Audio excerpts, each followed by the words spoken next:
Is aging inevitable or just poorly managed? What science is starting to say? Because maybe the problem isn't aging, it's how late we show up to the party. For most of human history, aging has been treated like gravity, unyielding, indifferent, and ultimately inescapable. Your cells break down, your joints ache, your hair thins, and your organs slowly tap out. It's a one-way trip, no return ticket. But in recent years, science has begun to ask a more heretical question, one that tiptoes into the philosophical while remaining rooted in hard biology. What if aging isn't strictly inevitable? What if it's just been horribly, hilariously mismanaged? At the center of this debate is a growing body of research into protein-level changes that precede and possibly drive what we experience as aging. These aren't symptoms, they're signals. They're measurable, they're early, and they may be reversible, or at least delayable, with the right interventions. Studies have shown that around age 50, and sometimes even earlier, the body undergoes a sharp molecular shift, a surge in dozens of proteins associated with inflammation, immune dysfunction, metabolic stress, and vascular deterioration. The most striking thing? These changes often show up in people who still feel fine. The calendar says you're in midlife. Your bloodstream, however, says the warranty is expiring. This finding reframes aging not as a slow, graceful descent, but as a biological tipping point. A moment when repair mechanisms falter and internal systems begin to coordinate their surrender. It's not one thing breaking down, it's everything responding to a new internal memo. Budget cuts.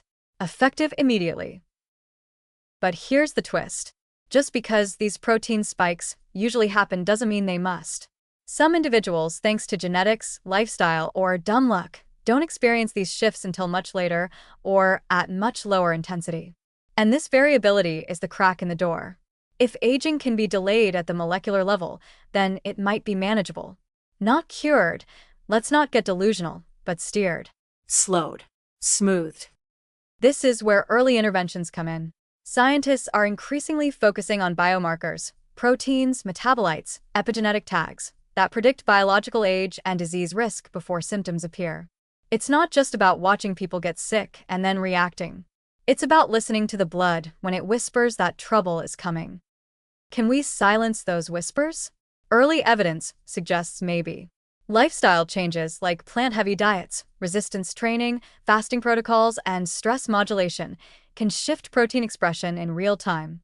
Certain supplements and experimental drugs, think NAD+ boosters, senolytics, rapalogs, are showing promise in animal models and early human trials for delaying the molecular markers of aging.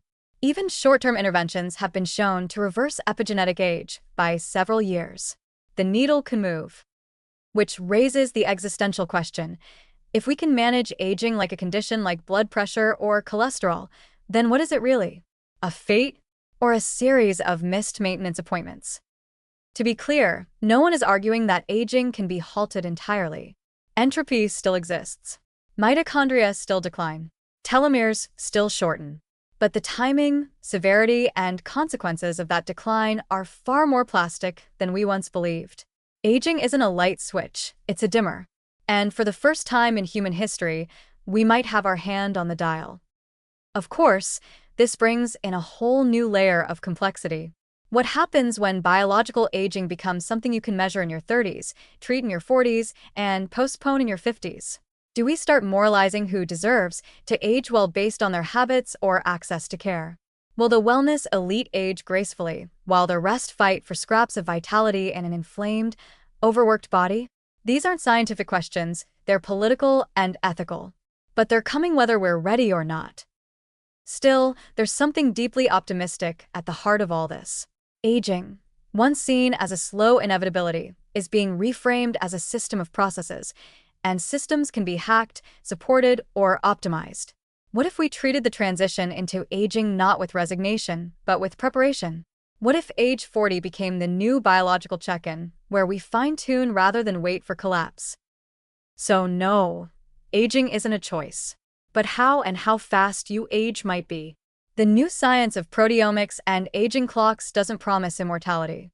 What it offers is agency, a longer runway, a better glide into later life. And maybe that's the real revolution. Not defeating time, just finally managing it before it manages you.